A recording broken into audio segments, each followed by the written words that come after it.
नमस्कार। जैसे कि हम जानते हैं आज कोरोना महामारी पूरे विश्व की सबसे बड़ी समस्या बन गई है। भारत में इसकी शुरुआत कैसे हुई, हम इस पर ग्राफ के माध्यम से इसको समझने का प्रयास करेंगे। जैसे कि हम जानते हैं कोरोना जो भारत में जो आरंभ हुआ वो हुआ मार्च माह में। मार्च में कोरोना के कुछ केसेस देखने को मिले। मार्च में फिर अप्रैल में केसेस बढ़े। मार्च के बाद अप्रैल मई में और केस लगातार बढ़ते चले गए। जनवरी, फिर जून, जुलाई, अगस्त, सितंबर में जो फर्स्ट वेव है कोरोना की, जो फर्स्ट वेव में कोरोना जो सितंबर में जो डेली केसेस थे वो थे 97,859।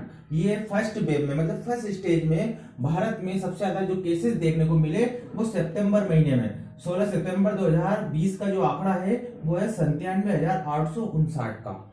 ये दिन 16 सितंबर को सबसे ज्यादा केसेस भारत में देखने को मिले हैं और ये डेली केसेस की संख्या थी। लेकिन 16 सितंबर के बाद जब कोरोना पर भारत ने प्रयास किया लगातार और केसेस कम हुए। सितंबर के बाद में अक्टूबर में केसेस कम होने लगे, रिकवरी रेट बढ़ने लगा। जिसी के साथ हम जानते हैं कि अक्टूबर नवंबर में और केसेस कम हुए, रिकवरी रेट बढ़ा। दिसंबर में केसेस कम हुए, रिकवरी रेट बढ़ा। उसी प्रकार से आगे भी जनवरी फरवरी में केसेस कम हुए और रिकवरी रेट में वृद्धि हुई। फिर हम देखते हैं कि फरवरी में केसेस कम हुए, लेकिन मार्च में एकदम विस्फोट हुआ कोरोना का और एकदम विस्फोट हुआ। यहां से हमारी सेकंड स्टेज चालू हो जाती है कोरोना की। जो सेकंड स्टेज जो चालू हुई है वो हुई है मार्च में। पहली स्टेज कहां तक थी? सितंबर में थी 16 सितंबर 2020 में, जिसमें 97,859 केस थे। लेकिन मार्च माह में कोरोना विस्फोट हुआ और कोरोना ने एकदम रफ्तार पकड़ी, कोरोना केसों में वृद्धि हुई और मार्च अप्रैल यानी कि 16 अप्रैल 2021 में जो सबसे ज्यादा केसेस देखने को मिले यानी कि 2,33,943 पर डे केसेस भारत में होने लगे।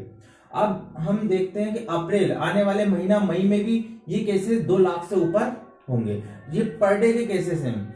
देखते हैं कि हम कोरोना की जो लाइन आप ग्राफ के माध्यम से समझ सकते हैं कि हमारा ग्राफ पहले से सेकंड वेव में हमारा कोरोना की वेव किस प्रकार से कोरोना ने अपने पांव पसारे हैं। तो सेकंड स्टेप में भारत जो खतरनाक जो साबित हुआ कोरोना वो सेकंड वेव में कैसे हुआ कि 2 लाख से ऊपर केसेस डेली के आने लगे।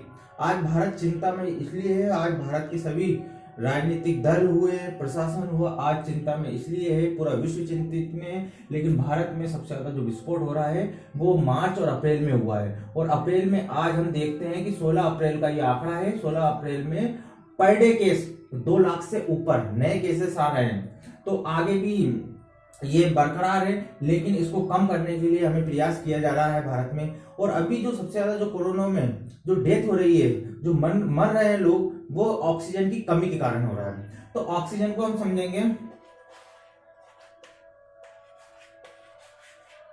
ऑक्सीजन, अब भारत में ऑक्सीजन की कमी से कोरोना पीड़ितों की मृत्यु हो रही है, उसको समझने के लिए जो हॉस्पिटल में जो ऑक्सीजन दी जाती है सरकार के माध्यम से,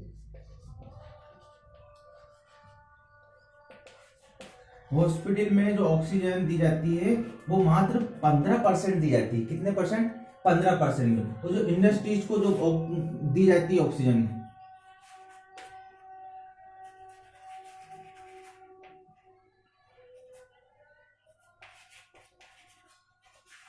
इंडस्ट्रीज को जो ऑक्सीजन दी जाती है वो सप्लाई की जाती है 85%। यानी कि भारत में कोरोना मरीजों की संख्या लगातार बढ़ रही है और ऑक्सीजन की कमी के कारण भी कोरोना मरीजों की डेथ हो रही है। लेकिन भारत में इंडस्ट्रीज के लिए जो ऑक्सीजन जो रिजर्व रखी जाती है, जो दी जाती है वो 85%। अब इंडस्ट्रीज 85% ऑक्सीजन का क्या करती है? तो वो बड़े बड़े जो कारखाने भारत में हैं उनमें ऑक्सीजन की आवश्यकता होती है। जैसे स्टील के कारखाने, गाड़ी बनाने के कारखाने, उनमें ऑक्सीजन की मात्रा की आवश्यकता होती है, क्योंकि जो भट्टियां जो तक होती हैं, जो लोहे को पिघलाया जाता है, स्टील को पिघलाया जाता है, उनको गर्म किया जाता है और आग लगाई जाती है आग के माध्यम से, तो उनमें ऑक्सीजन की आवश्यकता पड़ती है। भारत में कोयले की खदानें हैं जहाँ पर विभिन्न प्रकार के बहुत सारे मजदूर वर्कर कार्य करते हैं, उनको ऑक्सीजन की आवश्यकता होती है। तो 85% जो इंडस्ट्रीज में वे होती है ऑक्सीजन, और 15% जो ऑक्सीजन खपत होती है वो हॉस्पिटल में होती है। लेकिन हम अभी वर्तमान में हमको इंडस्ट्रीज को बंद कर देना चाहिए भारत सरकार को, और ऑक्सीजन की सप्लाई हॉस्पिटल को करना चाहिए, जिससे कोई भी कोरोना मरीजों की मृत्यु ना हो ऑक्सीजन के कारण।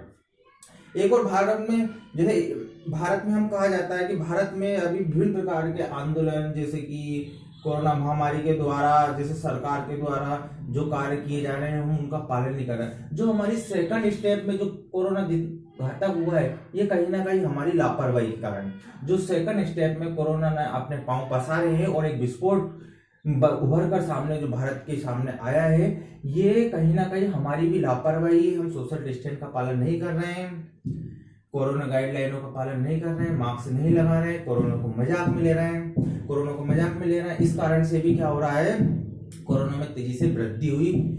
और मैं तो जो कहता हूं कि यदि जो लोग कोरोना को मजाक में लेते हैं, कोरोना को नहीं मानते हैं, उन लोगों को कोरोना मरीज वार्ड में डाल देना चाहिए, जिससे क्या होगा, उनको समझ में आएगा कि कोरोना क्या है।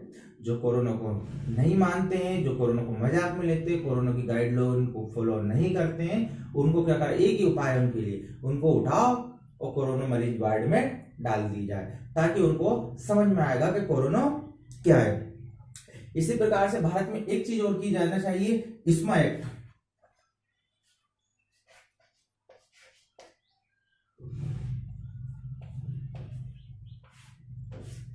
भारत में इस्मा एक्ट लागू कर देना चाहिए। इस्मा एक्ट क्या है? इस्मा एक्ट ये है कि जो भारत में जो कोरोना योद्धा है, जो कोरोना के लिए जंग में अपनी हाजिरी दे रहे हैं, अपना कर्तव्य का पालन कर रहे हैं, यदि वो कोई हड़ताल पे जाते हैं तो इस एक्ट के माध्यम से या वो उनके विरुद्ध कार्रवाई की जा सके, तो कोरोना जो योद्धा है वो हड़ताल पे ना जा सके, इसलिए भारत में इस्मा एक्ट लागू कर देना चाहिए। दूसरा, कोरोना पर काबू पाने के लिए और क्या किया जा सकता है? कोरोना पर काबू पाने के लिए भारत में वैक्सीन एक रामबाण की तरह है। वैक्सीन का प्रयोग, वैक्सीन का काम ज्यादा मात्रा में किया जाना चाहिए, इसमें वृद्धि करना चाहिए कि ज्यादा से ज्यादा लोगों को वैक्सीन लगाना चाहिए, जिससे क्या होगा कि कोरोना के वायरस से लड़ने के लिए इम्यूनिटी सिस्टम को बढ़ाया जा सके, ताकि हम कोरोना में विजय प्राप्त कर सकते हैं। तो दूसरा कार्य है कि जो वैक्सीन है, वैक्सीन का काम तेजी से किया जाना चाहिए, और यदि सरकार